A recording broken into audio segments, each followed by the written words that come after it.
Well, right now in Springfield, skies have become a bit overcast with some showers and thunderstorms off to the west. We got two different pockets of stormy weather, one up near I-70. That will continue to move down I-70.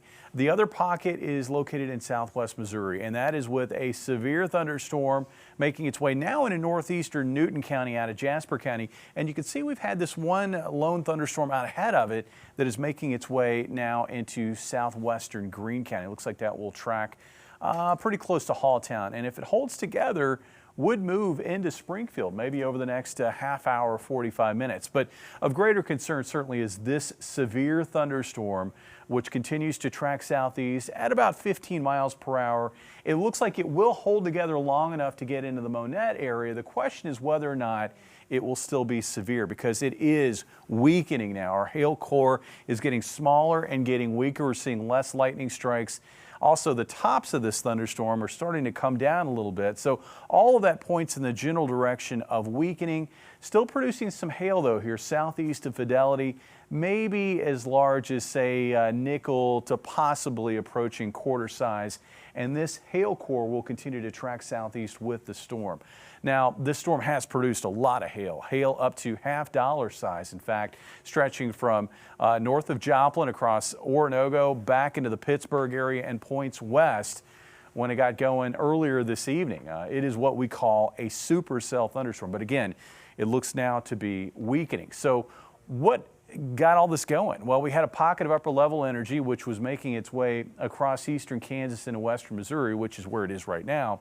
And we've had this ribbon of unstable air from southeast Kansas into western Missouri. So we had the spark, we had the fuel, now we have the thunderstorms. Where do we go from here? Well, I think as these storms make their way out of that more unstable air mass into a more hostile environment, they're probably going to weaken. Now, I don't think they completely fade away, but they're going to weaken. And I think the severe weather threat will fade with these storms.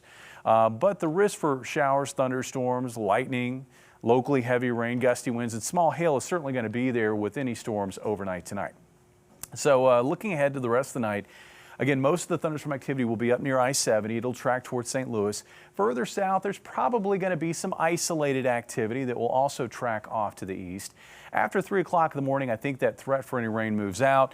We start off rather cloudy tomorrow, but I think clouds will thin out and we'll find partly sunny skies and a warm front lifting back to the north. And it'll be near and north of that warm front where additional severe weather chances will develop heading into Wednesday night. In fact, it looks like especially along and north of I-70, there will be the threat of severe weather overnight Wednesday night as waves of storms impact that area. Temperatures tonight dropping to about 53 here in Springfield, up near 80 tomorrow afternoon. That'll come with gusty winds out of the southwest.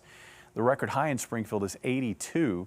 Tomorrow night we're down to 60 for a low. How about that for March? And then on Thursday back in the upper 70s for highs. Now I think on Thursday we are going to see scattered storms breaking out in the afternoon, continuing into the evening.